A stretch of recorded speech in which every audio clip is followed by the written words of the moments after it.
ভারতের জম্মু ও কাশ্মীরের পেহেলগামে হামলার জেরে ভারত পাকিস্তানের মধ্যে সংঘাতের আশঙ্কায় পাকিস্তান নিয়ন্ত্রিত আজাদ কাশ্মীরে খাবার মজুত করছেন স্থানীয়রা। গত শুক্রবার বাসিন্দাদের 2 মাসের জন্য খাবার মজুত করার নির্দেশ দেয় পাকিস্তান সরকার। সীমান্ত রেখা 13টি এলাকায় খাবার, ওষুধ এবং অন্যান্য প্রয়োজনীয় জিনিসের যোগান নিশ্চিত করতে এরই মধ্যে 100 কোটি রুপি ফান্ড গঠন করা হয়েছে।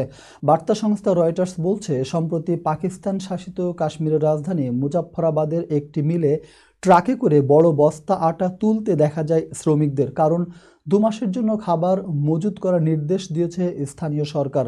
সম্প্রতি ভারত শাসিত কাশ্মীরের পেহেলগামে সন্ত্রাসী হামলায় 26 জন নিহত হওয়ার পর উত্তেজনা চলছে পাকিস্তান ভারতের মধ্যে। এই হামলার জন্য পাকিস্তানকে দায়ী করে বেশ কিছু পদক্ষেপ নিয়েছে দিল্লি। এদিকে পাকিস্তানে ভারতের হামলার শঙ্কাও রয়েছে।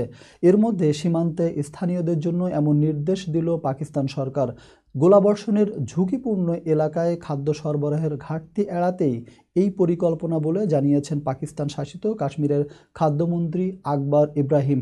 এ নিয়ে সেখানকার সরকারি খাদ্য পরিদর্শক সৈয়দ জাওয়ার হায়দার বলেন, সরকারি নির্দেশ অনুযায়ী এই আটা নিয়ন্ত্রণ রেখার সমস্ত ডিপোতে পাঠানো হচ্ছে। এখন পর্যন্ত আমরা 1 মাসের জন্য আটা মজুতের কাজ শেষ করেছি। আমরা আরও 1 মাস একই কাজ করব।